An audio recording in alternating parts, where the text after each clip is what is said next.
Hi, hello, നമസ്കാരം സുഹൃത്തുക്കളെ. ഇന്ന് ഞാനിവിടെ ഡിസ്കസ് ചെയ്യാൻ പോകുന്നത് what is meant by the 50-30-20 budget rule. നിങ്ങളെല്ലാവർക്കും സാലറി പേഴ്സൺ ആയിരിക്കും. നല്ല സാലറി ഉണ്ടാവും. നിങ്ങൾക്കത് കൃത്യമായിട്ട് ഫിനാൻഷ്യൽ മാനേജ് ചെയ്യാൻ എല്ലാവരും ഇത്രയും പരിസമ്പന്നരല്ല. നമ്മൾ ആദ്യം ജോലി കിട്ടുമ്പോൾ തന്നെ നമ്മൾ കൃത്യമായ ഫിനാൻഷ്യൽ മാനേജ്മെൻറ്റ് റൂൾ അറിയുകയാണെങ്കിൽ അത് നമുക്ക് ഒരു കുഴപ്പം. നമ്മളത് വർഷം കഴിയുന്നതോറും നമ്മളുടെ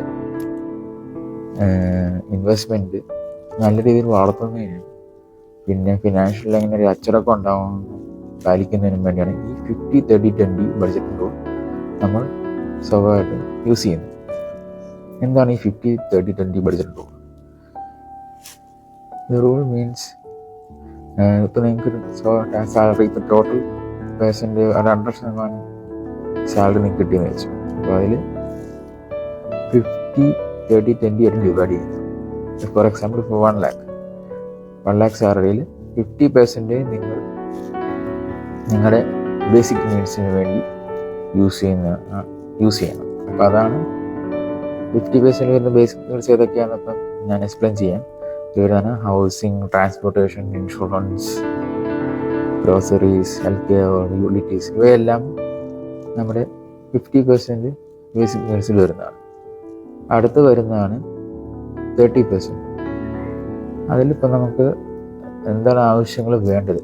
ഇപ്പോൾ അത്യാവശ്യം means take out dinners, concert tickets, cocktails with friends, new flow pillows, fun type gadgets etcetera. ഇവയൊക്കെ അതിൽ വരുന്നതാണ്, ആ 30% വരുന്നതാണ്. അടുത്ത് വരുന്നതാണ് 20%. അതിലാണ് നമുക്ക് മെയിനായിട്ട് വരുന്നത് paying down depth, building up four retirement, your savings. അതിലേക്ക് 20% അകത്ത് വരുന്നതാണ്.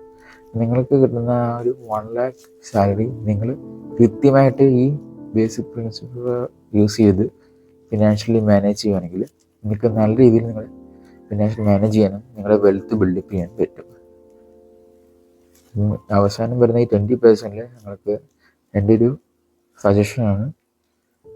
പിന്നെ നിങ്ങൾക്ക് കൂടുതൽ അനലൈസും റിസർച്ചും ചെയ്യാം. നിങ്ങളുടെ ഇൻവെസ്റ്റ്മെൻറ്റ് ഡൈവേഴ്സിഫൈ ചെയ്യുക. ഏറ്റവും ബെസ്റ്റ് ഇൻവെസ്റ്റ്മെൻറ്റ് ഞാൻ സജസ്റ്റ് ചെയ്യുന്നത് invest in gold, bitcoin, silver, real estate.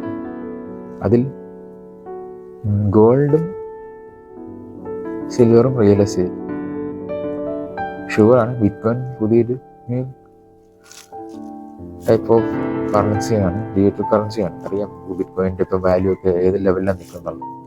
അപ്പോൾ അതും നല്ല രീതിയിൽ ഒരു ഇൻവെസ്റ്റ്മെൻ്റ് ആയിട്ട് ഭാവിയിൽ വരാനുണ്ട്. കാരണം അത് അതിൻ്റെ സപ്ലൈ മാക്സിമം ലിമിറ്റഡ് ആണ്. അത് ഫ്യൂച്ചറിലേക്ക് അതിൻ്റെ ഡിമാൻഡ് കൂടും. അത് ഇപ്പോഴത്തെ അറിയാം, അതിൻ്റെ 5% അതിൻ്റെ ഈ ബിറ്റ്കോയിൻ്റെ ടോട്ടൽ ഹോൾഡിങ്സ് 5% ഒരാളുടെ ഈ 5% മെയിനായിട്ടുള്ള ബില്യനേഴ്സിൻ്റെ കയ്യിലാണ്. 99% ബിറ്റ്കോയിൻ ഹോൾഡ് ചെയ്തിരിക്കുന്നത്. അപ്പോൾ അറിയാം അതിൻ്റെ ഡിമാൻഡും മറ്റതൊക്കെ എങ്ങനെയായിരിക്കുന്നു ഭാവിയിലേക്ക് പോകാൻ. ഇത്രയാണ് ഇന്നത്തെ വീഡിയോയിൽ എനിക്ക് ഡിസ്കസ് ചെയ്യാൻ പോകുന്നത്. അപ്പോൾ നല്ല രീതിയിൽ നിങ്ങൾ ഫിനാൻഷ്യലി ബിൽഡ് ചെയ്യുക, വെൽത്ത് ക്രിയേറ്റ് ചെയ്യുക, ഫിനാൻഷ്യൽ മാനേജ്മെൻറ്റ് ഡിസിപ്ലിൻ. പിന്നെ ഇതിലൊക്കെ ഏറ്റവും ഇമ്പോർട്ടൻസ് പ്രോപ്പർ ഡിസിപ്ലിൻ വേണം. ഇത് മാനേജ് ചെയ്യുന്നതിലാണെങ്കിലും ഇൻവെസ്റ്റ്മെൻറ്റ് ചെയ്യണം. അതില്ലാതെ നമുക്ക് നല്ല രീതിയിൽ ഫിനാൻഷ്യൽ മാനേജ്മെൻറ്റ് ഒരു രീതിയിൽ നമുക്ക് സക്സസ് ആകാൻ പറ്റത്തില്ല. അപ്പോൾ ഇന്നത്തേക്കുള്ള എൻ്റെ ടോപ്പിക് ഇതായിരുന്നു. അപ്പോൾ എല്ലാവരും എന്നെ സപ്പോർട്ട് ചെയ്യുക. ഇനി കൂടുതൽ വീഡിയോയ്ക്ക് please like, share, comments and subscribe. Okay, by.